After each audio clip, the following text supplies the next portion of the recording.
Hello students, today we are going to learn mathematics subject part 2 and our fifth lesson is quadrilaterals. Quadrilaterals में practice set 5.3 हम देखेंगे. First question देखिए क्या है. Diagonals of rectangle ABCD intersect at point O if AC is equal to 8 centimeter, then find BO and if angle CAD is equal to 35 degree, then find angle ACB. Okay, इसके लिए first हमें figure draw करनी होगी. सो पहले हम figure draw करते हैं. सो इस तरीके से देखिए हम पहले फिगर ड्रॉ करेंगे. यहाँ पे ये रेक्टेंगल है. ओके, क्वेश्चन में कहा है कि एक रेक्टेंगल है ABCD. सो ABCD रेक्टेंगल है. फिर उसका जो डायगोनल्स है ये इंटरसेक्ट करते हैं. सो ये BD एंड AC ये क्या है, डायगोनल है.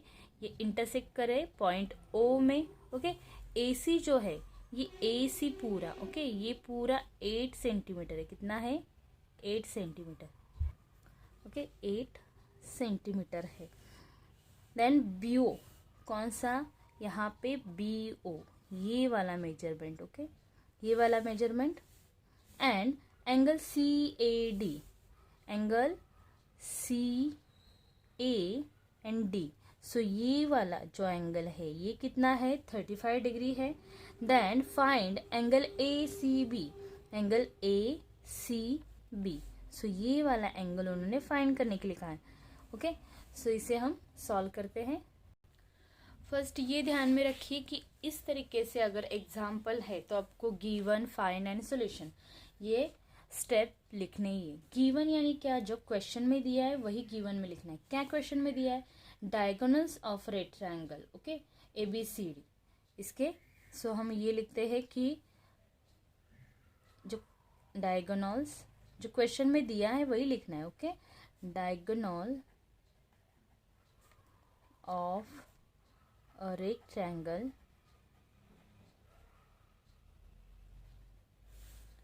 कौन सा रेक्टेंगल है, ABCD. ABCD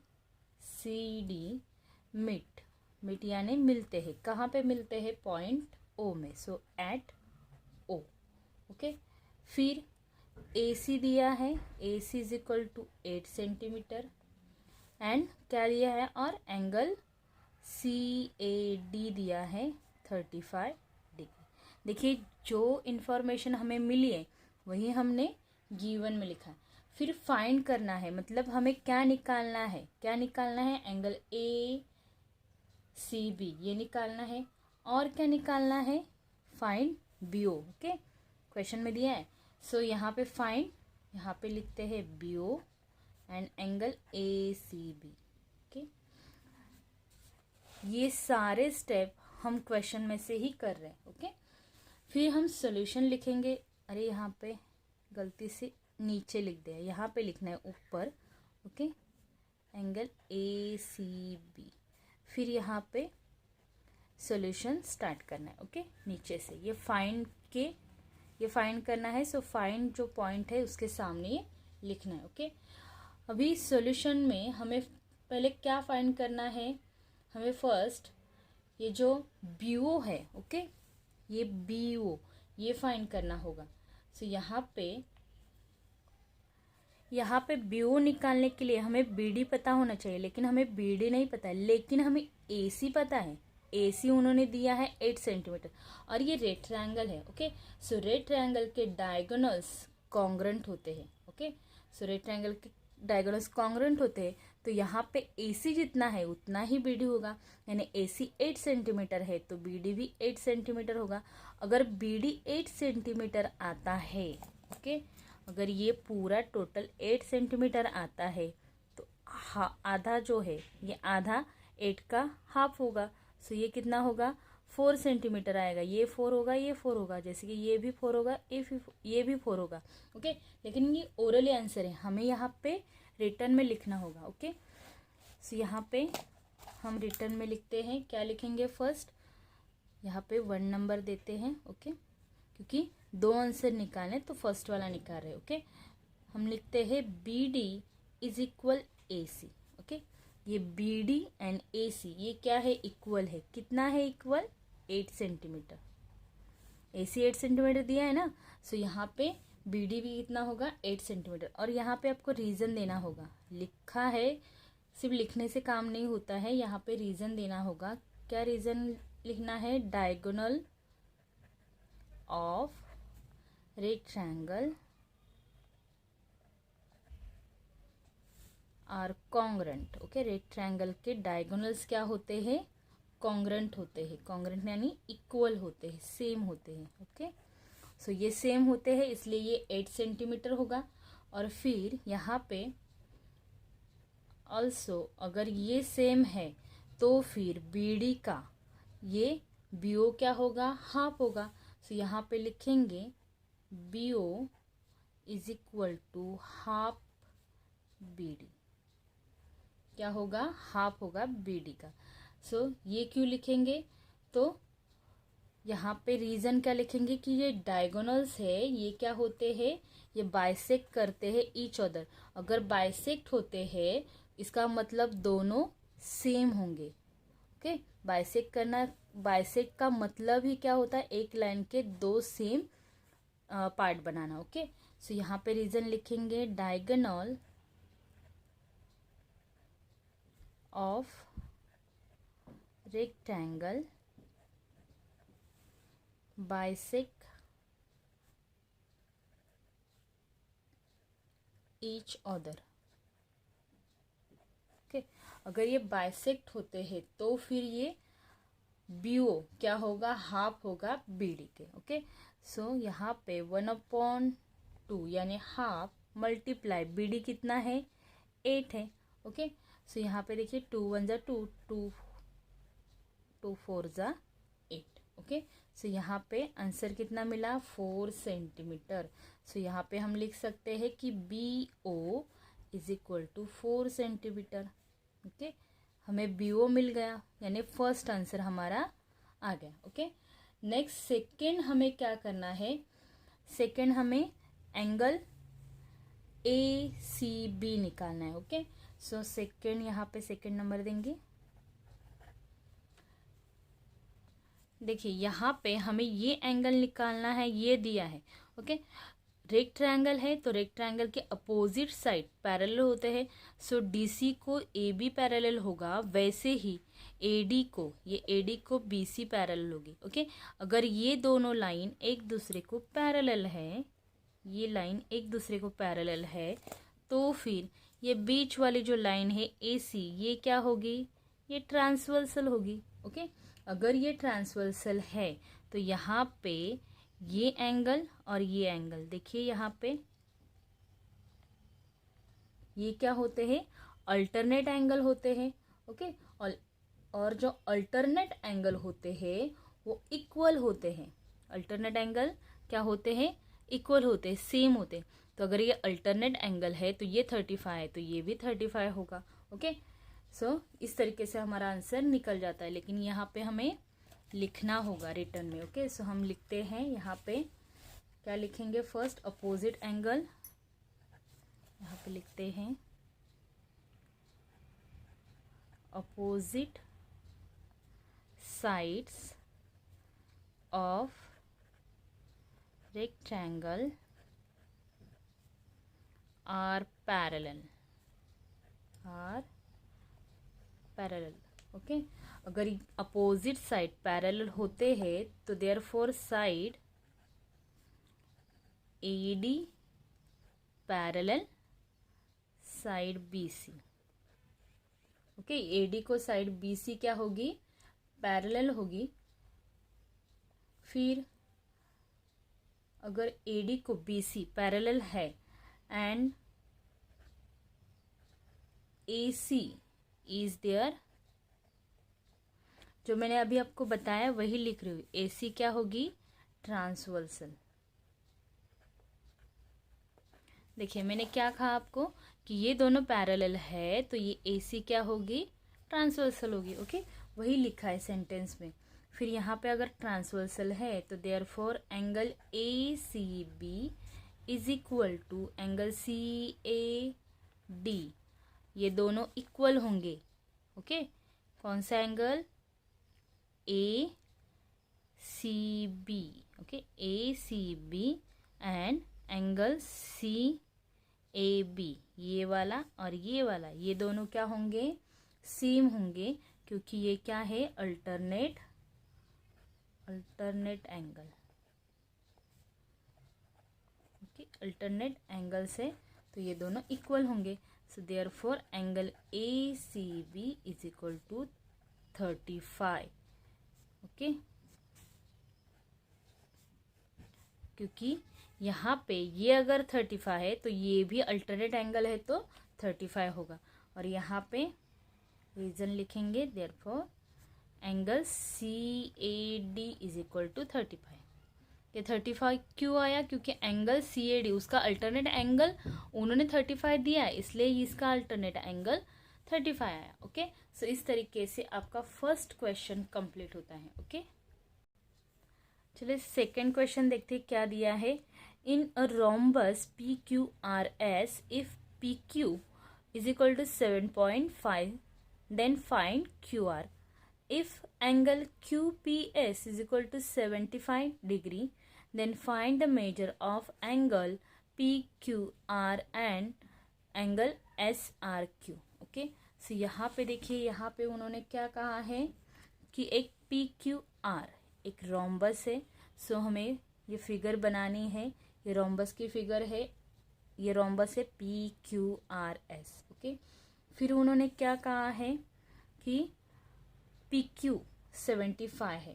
ओके, सो PQ ये है 75, सॉरी 75 नहीं, 7.5। ओके, 7.5 है, क्या है, 7.5 PQ है।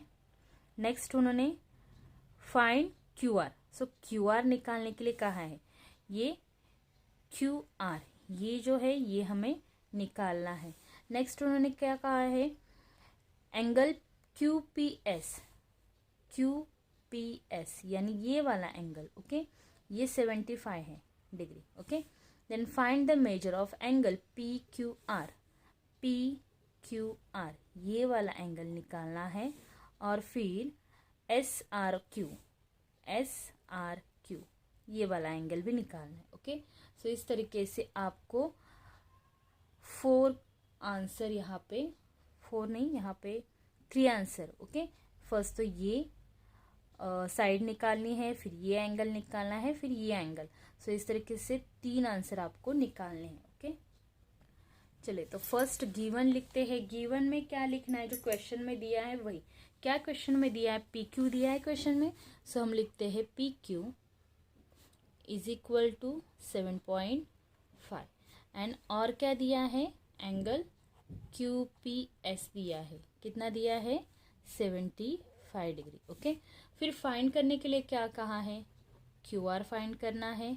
ओके, और फिर angle PQR and angle SRQ। Okay, जो फाइंड करना है वो लिख दिया। अभी इसे सॉल्व करते हैं। सॉल्यूशन 3 क्वेश्चन हमें सॉल्व करने। फर्स्ट तो हम ये साइड निकालेंगे। ओके, सो यहाँ पे देखिए, यहाँ पे उन्होंने PQ साइड आपको दिए। ओके, PQ साइड कितनी है, PQ है 7.5। सो यहाँ पे ये रोम्बस है, और रोम्बस के जो साइड्स होते हैं, ओके, वो क्या होते हैं, इक्वल होते हैं। रोम्बस के सारे साइड्स इक्वल होते हैं, कॉन्ग्रेंट होते हैं। अगर सारे साइड्स कॉन्ग्रेंट होते हैं तो PQ 7.5 है, तो QR भी कितना होगा, 7.5 होगा। ओके, सो यहाँ पे हम लिखते हैं QR is equal to PQ। Okay, equal क्यों, क्योंकि ये क्या है, साइड्स किसके हैं, रोम्बस के। Okay, so sides of rhombus are congruent. अगर कॉन्ग्रेंट होते हैं तो फिर QR इज इक्वल टू 7.5 होगी। ओके, सो यहाँ पे 7.5 क्यों, क्योंकि यहाँ पे PQ भी 7.5 है। ओके, इसलिए QR 7.5 यूनिट्स। इसे कुछ यहाँ पे सेंटीमीटर मीटर नहीं है, तो यहाँ पे अगर सेंटीमीटर मीटर में नहीं दिया है तो हम यहाँ पे लिखेंगे Q R is equal to 7.5 units. Okay, unit कुछ भी नहीं दिया है तो यहाँ पे यूनिट लिखना ज़रूरी है, क्योंकि यहाँ पे होते हैं ना सेंटीमीटर होते हैं, मीटर होते हैं, लेकिन यहाँ पे कुछ भी नहीं है तो यूनिट लिखा जाता है। ओके, ये फर्स्ट का आंसर, यहाँ पे एक आंसर मिला।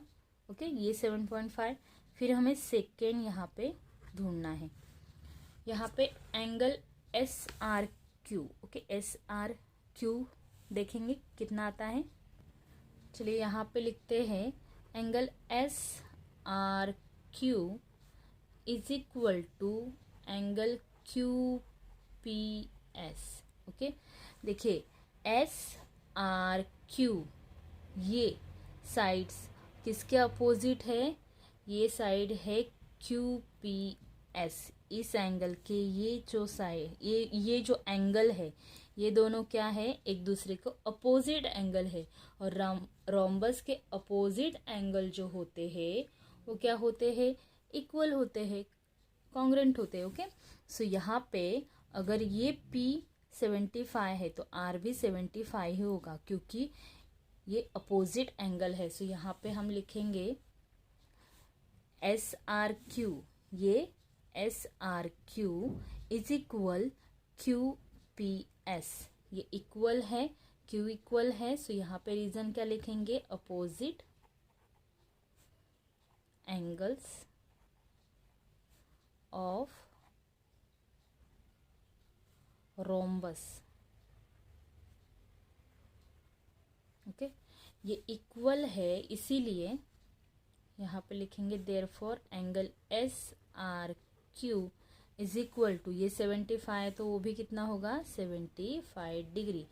ओके, और यहाँ पे रीजन में लिखेंगे angle Q P S is equal to 75। Angle Q P S is 75 है, इसीलिए एस आर 75 आया। ओके, दोनों इक्वल है, ये 75 है इसीलिए ये 75 आया।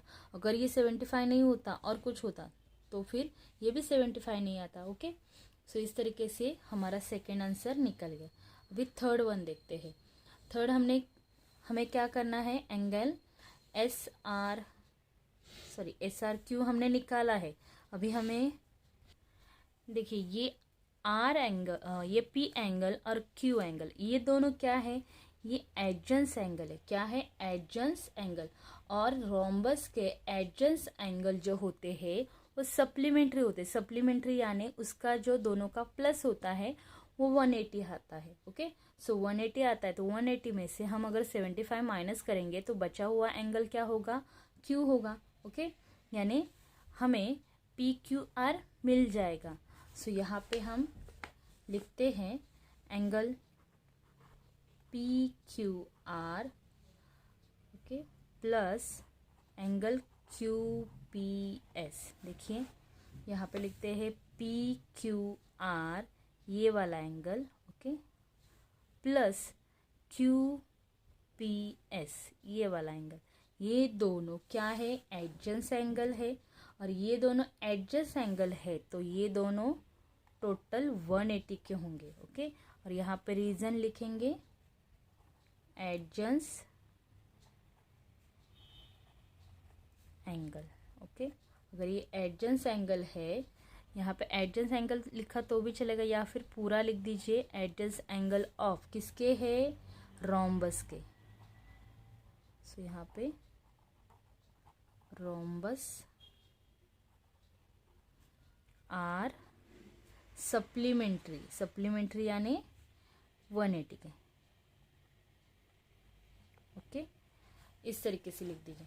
फिर यहाँ पे अगर ये सप्लीमेंट्री है तो यहाँ पे हमें पता है कि एंगल पी क्यू आर निकालना है, प्लस क्यू पी एस हमें दिया है ऊपर 75। सो यहाँ पे 75 डिग्री लिखेंगे इज इक्वल टू 180। फिर यहाँ पे हमें एंगल पी क्यू आर निकालना है, P Q R is equal to 180। ये प्लस है तो इज इक्वल टू के उस साइड में जाएगा तो माइनस होगा। ओके, अगर ये माइनस होगा तो आंसर क्या होगा यहाँ पे, एंगल पी क्यू आर 180 में से 75 माइनस करोगे तो कितने बचेंगे, 105 डिग्री। ओके, सो यहाँ पे एंगल पी क्यू आर कितना आया, 105 डिग्री।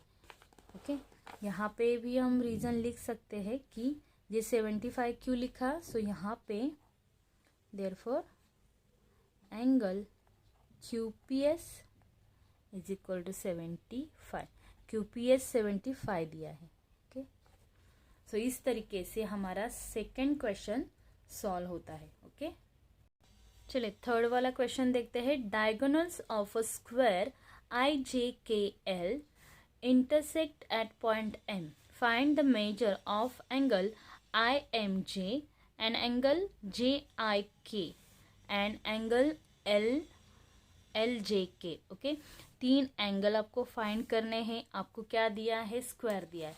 सो आपको पहले फर्स्ट यहाँ पे फिगर बनानी है। ये स्क्वायर है IJKL। ओके, फिर यहाँ पे ये डायगोनल्स एक दूसरे में इंटरसेक्ट किए हैं। ओके, यहाँ पे पॉइंट जो बीच में इंटरसेक्ट का पॉइंट है वो M है। ओके, फिर आपको IMG ओके, ये वाला एंगल फाइंड करना है। ओके, फिर JIK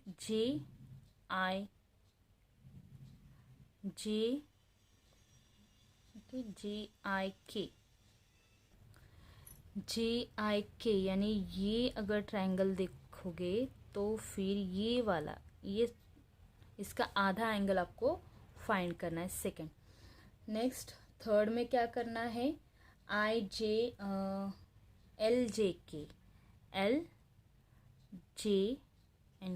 सो ये वाला एंगल आपको फाइंड करना है। ओके, सो फर्स्ट हम यहाँ पे गिवन लिखेंगे। गिवन जो दिया है वही लिखते हैं। क्या दिया है क्वेश्चन में, क्वेश्चन में दिया है हमें diagonals of square intersect at point M। Okay, so यहाँ पे लिखते हैं गिवन में डायगोनल ऑफ स्क्वायर इंटरसेक्ट, किस में इंटरसेक्ट होते हैं, एट M में। ओके, M पॉइंट में इंटरसेक्ट होते। फाइंड क्या करना है, angle IMJ, angle JIK and angle LJK। Okay, तीन एंगल आपको फाइंड करने हैं।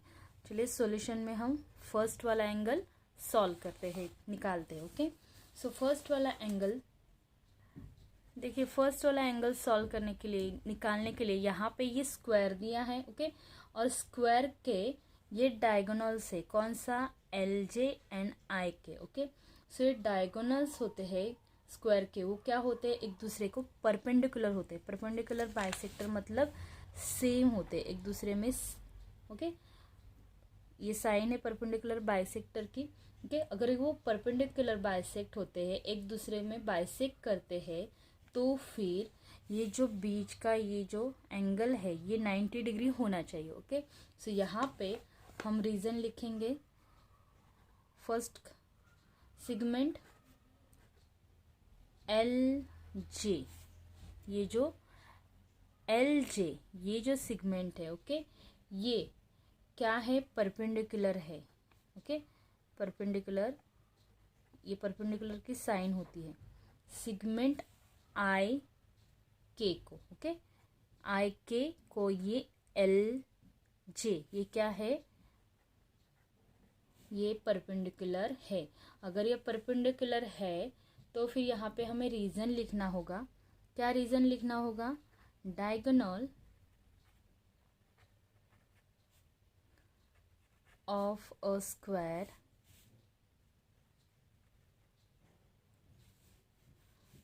Are perpendicular to each other। Okay, एक दूसरे में वो क्या होते हैं, परपेंडिकुलर होते हैं। सो वो परपेंडिकुलर है तो फिर ये कितना होगा, अगर परपेंडिकुलर रहते हैं तो वो एंगल 90 डिग्री का ही होता है। सो यहाँ पे हम लिखेंगे देयरफॉर, इसलिए एंगल आई एम जे, ये angle I M J, okay, ये वाला कितना होगा, 90 डिग्री ही होगा क्योंकि एक दूसरे में परपेंडिकुलर है। ओके, इतना रीजन काफ़ी है 90 डिग्री होने के लिए। सो फर्स्ट वाला हमारा आंसर निकल गया। अभी हम सेकेंड वाला देखते हैं। ओके, सेकेंड वाला क्या है, सेकेंड वाला हमें निकालना है angle J I K. Okay, देखिए जे आई के, यहाँ पे हमें ये एंगल निकालना है जे आई के, ये पूरा ट्राइंगल देखिए। ओके, ये वाला, सो ये एंगल निकालना है हमें। ओके, सो ये निकालना है, इसके लिए यहाँ पे देखिए जे आई एल, इसका ये जे आई एल ये पूरा था। ओके, इसका ये आधा ही निकालना है हमें, इस पूरे का इतना आधा ही निकालना है। तो ये क्या होगा, ये अगर ये 90 डिग्री है पूरा, क्योंकि ये स्क्वायर है, तो ये 90 है, ये 90 है, ये 90 है, ये 90 है। ओके, लेकिन ये हमें हाफ निकालना है। सो हम क्या करेंगे, हाफ मल्टीप्लाई 90 करेंगे और ये निकालेंगे। ओके, सो 45 आएगा, अगर क्योंकि 90 का हाफ 45 होता है, लेकिन यहाँ पे हमें रिटर्न में लिखना है। ओके, तो हम लिखेंगे J I K is equal to half angle J I L. Okay, और इसे रीजन लिखेंगे डायगोनल, ये डायगोनल्स ही है ना सब। Okay, of a square bisect, इसमें ये जो रीजन है यही ज़्यादा लिखना चाहिए। ओके, इसके ही इम्पोर्टेंस है ज़्यादा। एंगल्स क्या लिखा, diagonals of square bisect opposite angle, ये एक दूसरे को बाइसेक्ट करते हैं अपोजिट एंगल को, इसलिए ये 90 डिग्री है तो ये हाफ होगा। ओके, ये हाफ है तो फिर जे आई एल ये जो है ये 90 डिग्री है, जे आई एल 90 डिग्री है। ओके, अब ये 90 डिग्री है, लेकिन हमें पता है 90 डिग्री, लेकिन यहाँ पे रीज़न लिखना है कि angle J I L is equal to 90, because ये क्या है, angle of a square, square का वो एंगल है, इसीलिए वो 90 डिग्री है, क्योंकि स्क्वायर के चारों एंगल 90 डिग्री होते हैं। ओके, सो यहाँ पे स्क्वायर के और रेक्टेंगल के चारों एंगल 90 डिग्री होते हैं। ओके, सो यहाँ पे हाफ करेंगे तो कितना होगा, इसे डिवाइड करेंगे तो 45 डिग्री। ओके, सो यहाँ पे हमारा आंसर क्या आया, angle J I K, okay, is equal to 45 degree. Okay, so ये हमारा सेकेंड आंसर आया। थर्ड वन हम लिखते हैं। थर्ड क्या है, थर्ड हमें लिखना है एल जे के। ओके, एल जे के, सेम इसी तरीके से करना है। कहाँ पे है, एल जे के। ओके, सो ये हाफ हमें निकालना है, तो ये किसके हाफ है, आई जे के ये पूरा है 90 डिग्री, इसके हाफ ये निकालना है, तो ये भी सेम इसके तरह ही होगा, रीजन भी सेम ही आएंगे। ओके, सो यहाँ पे लिखेंगे L J K is equal to half angle I J K, और रीजन लिखेंगे सेम यही, diagonal of a square bisect opposite angles.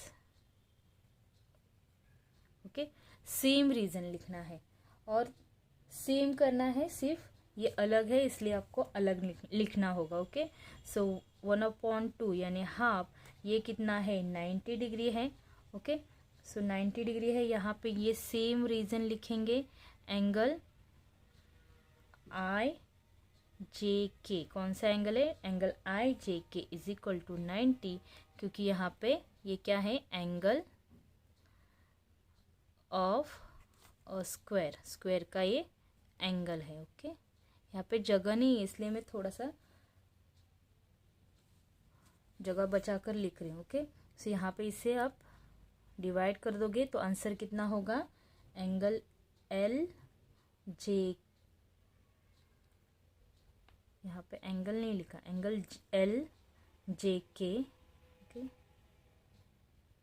Angle L J K is equal to 45 degree. Okay, so 3 question दिए थे, तीनों के answer हमने निकाल दिए। ओके, सो इस तरीके से आपका ये थर्ड वाला क्वेश्चन सॉल्व होता है। तो इस वीडियो में हमने क्वेश्चन नंबर 1, 2 एंड 3 किए हैं। ओके, सो यहाँ पे 2 क्वेश्चन बचे हैं, ये 2 क्वेश्चन हम नेक्स्ट वीडियो में देखेंगे। आई होप आपको ये क्वेश्चन समझ में आए होंगे। Okay, thank you.